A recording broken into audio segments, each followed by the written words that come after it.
Hi all, welcome to my channel Suchi's home cooking.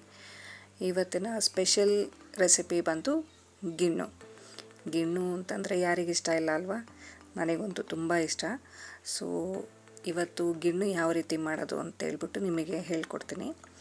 So ಇದಕ್ಕೆ ಬೇಕಾಗಿರುವಂಥ ಸಾಮಗ್ರಿಗಳು ಕೆಲವು. ಹಾಲು ತೊಗೊಂಡಿದ್ದೀನಿ ಇಲ್ಲಿ ನಾನು 1 ಲೀಟ್ರಷ್ಟು, ಬೆಲ್ಲ, ಗೀಬು ಪ್ಲಸ್ ಏಲಕ್ಕಿ. ಗೀಬ್ ತೊಗೊಂಡಿದ್ದೀನಿ, ಇದೊಂದು 50 ml ಅಷ್ಟು. ಹಾಲು 1 ಲೀಟ್ರಷ್ಟು ತೊಗೊಂಡಿದ್ದೀನಿ. ಬೆಲ್ಲ ಒಂದಷ್ಟು ತೊಗೊಂಡಿದ್ದೀನಿ. 3 ಏಲಕ್ಕಿ, ಇದನ್ನು ಪೌಡ್ರ್ ಮಾಡ್ಕೋಬೇಕು. ಇದಿಷ್ಟು ಐಟಮ್ಸು. ಸೊ ಇಷ್ಟು ಬೇಕಾಗಿರುವಂಥ ಸಾಮಗ್ರಿಗಳು. ಈಗ ಏಲಕ್ಕಿನ ಪೌಡ್ರ್ ಮಾಡಿ ಇಟ್ಕೊಂಡಿದ್ದೀನಿ. ಇವಾಗ ಏನು ಹಾಲು ತೊಗೊಂಡಿದ್ದೀವಿ, 1 ಲೀಟ್ರ್ ಹಾಲು, ಅದಕ್ಕೆ 1 ಅಚ್ಚಿನಷ್ಟು ಬೆಲ್ಲನ ಅದಕ್ಕೆ ಹಾಕಿ ಮಿಕ್ಸ್ ಮಾಡ್ಕೊಳ್ತಿದ್ದೀನಿ. ಚೆನ್ನಾಗಿ ಮಿಕ್ಸ್ ಮಾಡ್ಕೊಳ್ಬೇಕು. ಅದು ಬೆಲ್ಲ ಹಾಲಿನೊಳಗೆ ಕರಗಬೇಕು. ಆ ರೀತಿ ಬೆಲ್ಲನೆಲ್ಲ ಹಾಕ್ಕೊಂಡು ಸ್ಟಿರ್ ಮಾಡ್ತಾ ಬರಬೇಕು. ಈಗ ನೋಡಿ, ಬೆಲ್ಲ ಹಾಕ್ಕೊಳ್ತಾ ಇದ್ದೀನಿ. 1 ಹಚ್ಚ ಬೆಲ್ಲದಲ್ಲಿ ನಾನು ಇನ್ನೂ ಬೆಲ್ಲನ ಉಳಿಸಿದ್ದೀನಿ. ಒಂದು ಮುಕ್ಕಾಲು ಭಾಗದಷ್ಟು ಅಷ್ಟೇ ಹಾಕ್ಕೊಂಡಿದ್ದೀನಿ. ಈಗ ನೀಟಾಗಿ ಸ್ಟಿರ್ ಮಾಡಿಕೊಂಡು ಬೆಲ್ಲನೆಲ್ಲ ಕರಗಿಸ್ಕೊಂಡಿದ್ದೀನಿ ಹಾಲಲ್ಲಿ. ಈಗ ಏನು ಗೀಬ್ ತೊಗೊಂಡಿರ್ತೀವಿ ನಾವು, ಆ ಗೀಬು ಒಂದು 50 ml ಅಷ್ಟೇ ನಾನು ನೋಡಿ ಅದರಲ್ಲೂ ಉಳಿಸ್ತೀನಿ. 1 ಲೀಟ್ರಿಗೆ ಅಷ್ಟೇ ಸಾಕು, ಇಷ್ಟು ಸಾಕಾಗತ್ತೆ. ಸೊ ಅದನ್ನು ಹಾಕಿ ನೀಟಾಗಿ ಸ್ಟಿರ್ ಮಾಡಬೇಕು. ಸ್ಟಿರ್ ಮಾಡಿ ಬೆಲ್ಲ ಪೂರ್ತಿ ಕರಗೋ ರೀತಿ ಈ ರೀತಿ ಸ್ಟಿರ್ ಮಾಡ್ಕೊಳ್ತಾ ಇರಬೇಕು. ಸೊ ನೆಕ್ಸ್ಟು ಇಲ್ಲಿ ನಾನು ಫಿಲ್ಟ್ರ್ ತೊಗೊಂಡಿದ್ದೀನಿ. ಫಿಲ್ಟ್ರ್ ತೊಗೊಂಡು ಇದನ್ನು ಹಾಲನ್ನು ಫಿಲ್ಟ್ರ್ ಮಾಡಬೇಕಾಗತ್ತೆ. ಏಕೆಂದರೆ ಬೆಲ್ಲದಲ್ಲಿ ಸುಮಾರು ಕಲ್ಲು ಪಾರ್ಟಿಕಲ್ಸು, ಡಸ್ಟ್ ಪಾರ್ಟಿಕಲ್ಸ್ ಇರುತ್ತೆ. ಅದನ್ನೆಲ್ಲ ನಾವು ಫಿಲ್ಟ್ರ್ ಮಾಡ್ಕೋಬೇಕಾಗತ್ತೆ.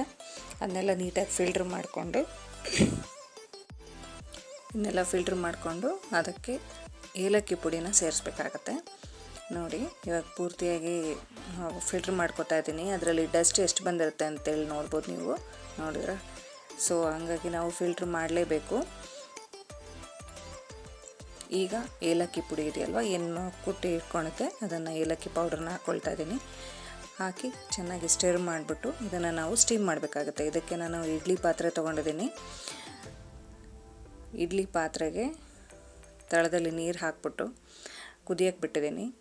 ಆಮೇಲೆ ಅದಕ್ಕೆ ಒಂದು ಪ್ಲೇಟ್, ಕೆಳಗಡೆದೊಂದು ಸ್ಮಾಲ್ ಪ್ಲೇಟ್, ಇಡ್ಲಿ ಪ್ಲೇಟನ್ನು ಇಡ್ತಾ ಇದ್ದೀನಿ.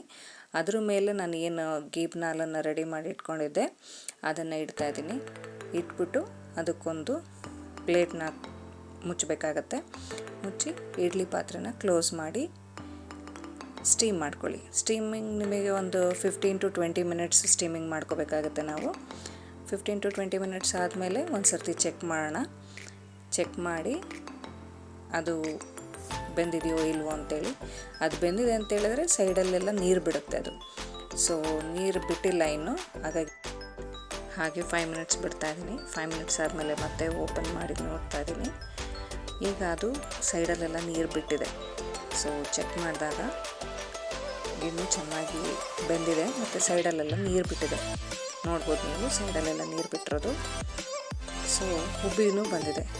ಈಗ ಅದು ರೆಡಿ ಅಂತೇಳಿ ಅರ್ಥ. ಅದನ್ನು ಸೈಡಲ್ಲಿ ಇಟ್ಬಿಟ್ಟು ಕೂಲ್ ಆದಮೇಲೆ ಅದನ್ನು ಸರ್ವ್ ಮಾಡಿಕೊಂಡು ತಿನ್ಬೋದು. ತುಂಬಾ ಟೇಸ್ಟಿಯಾಗಿ ಬರುತ್ತೆ, ತುಂಬಾ ಹೆಲ್ದಿ ಫುಡ್. ನೀವು ಒಂದ್ಸತಿ ಟ್ರೈ ಮಾಡಿ. Thank you for watching. ಮತ್ತೆ ನಿಮ್ಮನ್ನು ಭೇಟಿ ಮಾಡ್ತೀನಿ ಇನ್ನೊಂದು ರೆಸಿಪಿ ಜೊತೆ. Until then, happy cooking.